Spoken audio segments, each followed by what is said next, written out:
What did you learn about Kirk through the quarterback series? I thought it was a different lens to maybe see him through and how he prepares for games. What did you take away from him there?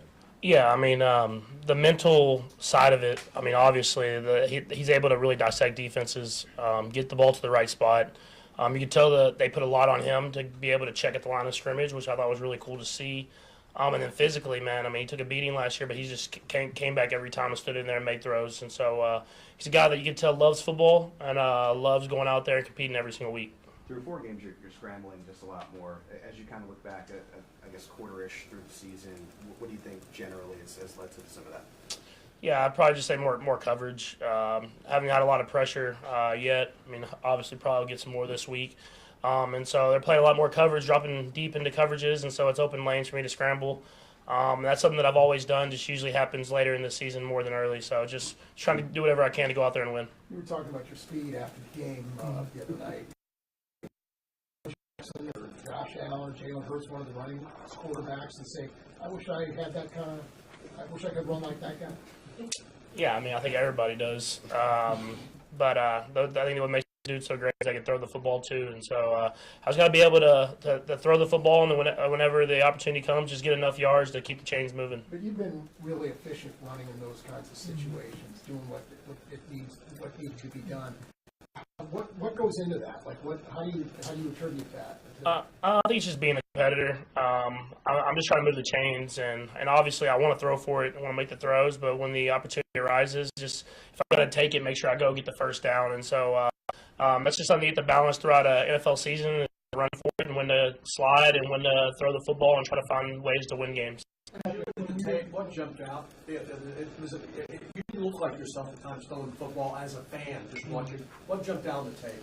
Yeah, I mean, I didn't play very well. It happens. Two of the interceptions just underthrew by 5 to 10 yards, and missed some opportunities throughout the game. And so I just got to put us in better positions and making better decisions so that the guys can go out there and work for me and make plays down the field.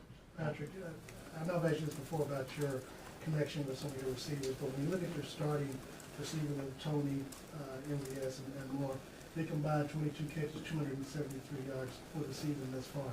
Is there anything that they're not doing, or that you're seeing, or that you're not doing, that their production value may go up some? Yeah, I mean, I just haven't played very, very good to start the season, so I think if I start playing better, everybody will start playing better. Early, I mean, we've seen you come back from early deficits, but generally speaking, is there any sort of snowball effect or cumulative effect when you feel like you're not playing your best? Does it factor at all late in the game? I don't think it can. I mean, I think you just have to go out there and keep shooting it down the field. I mean, that's how I've always been wired. You just come in every single day and work and try to continue to get better. Usually that stuff kind of figures itself out. And I've had spots like this throughout my career where haven't had the best few weeks in a row, and so I have to make sure that I just can go back to the fundamentals and try to be better for the team, and then rely on other guys to make plays. And I think that's somewhere where I can be better. It's just getting the ball out of my hand and letting these other guys make plays, kind of like what I did at the end of the game a little bit more. You said fundamentals. Is that footwork and tell us? It looked like you now throw the ball after that first interception. Is that the footwork? Yeah, I mean, I rely on my arm a lot sometimes, and obviously on the first interception I kind of faded, both of them really. I faded away from the throw instead of just stepping into it and make the throw. And so that's just myself, just going back to the fundamentals of stuff. Is when it's not necessarily coming out of your hand the best way, you have to go back to your fundamentals and get that stuff down before you can try the side arms and the fadeaway throws and stuff like that. We'll talk to Rishi in a second. What are some of the things that you've seen in ways that he's kind of come along as the season has gone on? Yeah, man, he's just learning. He has all the talent in the world. He's just learning how to read coverages, how to be in the progression of this offense. And I think y'all see how talented he is once he makes the catch, and he's moving down the field. And so he's a tough physical runner. He's explosive. I think as the season goes on, he'll continue to get better and better. Patrick, what are you seeing from this guy right now? Yeah, I mean, he's the same thing, man. A lot of young guys that are learning as they go. Sky has a lot of talent. He's done a great job of getting better, even from last year and throughout this season. And I think it's just we're going to keep finding a way in this offense. And like I said, I think if I play better and throw some of those passes, I'm at the right time in the right spot and let these guys go out there and make plays. Patrick, what do you expect from the Vikings defense? Yeah, I mean, it's going to be a well-coached defense. Coach Flores, I've played a couple of times, him as a head coach, him as some coordinators in all different positions. They're very well coached. They're very well of knowing the scheme and being in the right spots. They do a good mix of pressure and dropping out of pressure and try to make it look the same. And so it'll be a great challenge for us. And we'll have to execute at a high level in order to have success this weekend. Minnesota is one of the teams that you haven't beat. Obviously, you haven't played them. Is that something on your checklist to beat every team? I just want to win every week. It's not necessarily like beating this team because I haven't played them or anything like that. I just try to go in with the mentality week in and week out of just finding a way to win that game. We did that last week, and now let's try to find a way to win against a really good football team this week. Patrick used the term greedy the other day, and it seems like the vast majority of the time that's your judgment is exactly what you want it to be. I wonder if you could describe, though, how that's a constant work in progress to have the right gauge of it. Yeah, no, it's something that I have to continue to get better and better at throughout my career.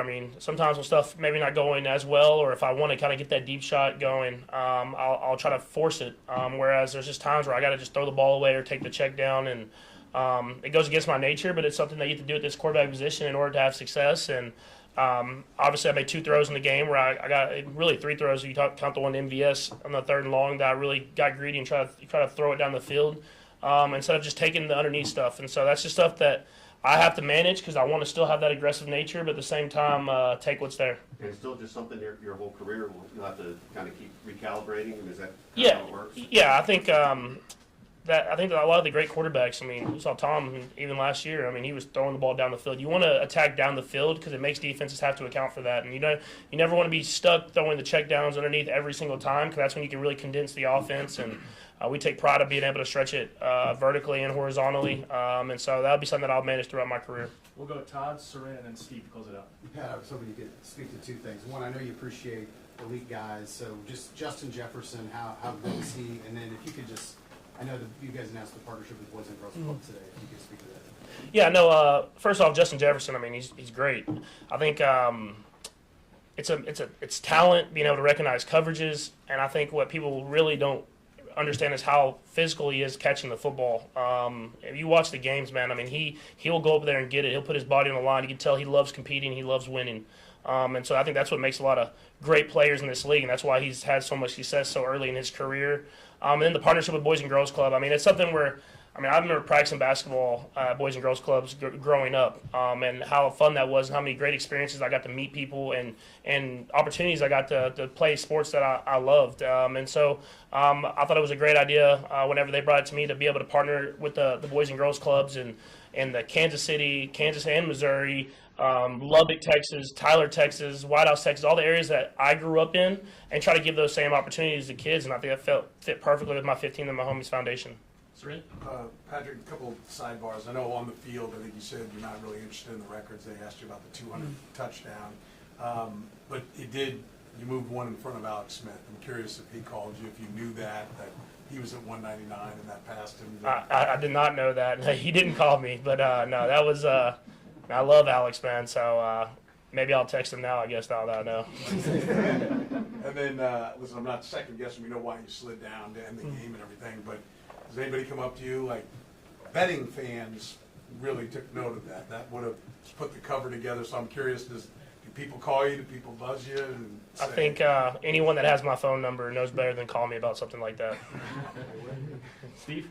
Patrick, you talk about Isaiah post-game, but just looking at the film and seeing statistically he had one of his best games, what do you see from him and going forward? How does he parlay that game into the rest of the season? Yeah, I think that's what makes this team so great, and it's a great job by Brett Veach and Coach Reed of bringing in great players. Is even when I'm not playing my best, we got guys like Isaiah who can dominate the run game. We got an offensive line that can block the run game. We got a defense that can play great defense throughout the first 4 games of the year. And so it's not all on my shoulders to go out there and win the football game. I can just rely on my teammates to do stuff. And so throughout that game, last game, Isaiah was working. And even though we might have some of those RPO advantage throws, whatever you want to call them, it's like, man, let's just give this man the football and let him go. He accepted the challenge. And that's what makes this team great, like I said, is that it's not just me, it's everybody. And I think now we're really seeing that as these first 4 weeks have kind of went through. And Coach mentioned consistency. How hard is it for a young guy to be consistent? Yeah, if I've ever seen a young guy be consistent as that guy, I mean, it's like you have to calm him down because he wants to go as hard as he can every single play, and that's what the great ones do. And I mean, I don't know if y'all saw, like, he scored a touchdown, but I don't know if his feet ever landed in the touchdown because he, like, jumped all the way. I mean, that's his energy every single day, and just as much in the locker room, in the meeting room, and then on the practice field and on game days. And so I don't think we have to worry about him being consistent. Well, the camera cut.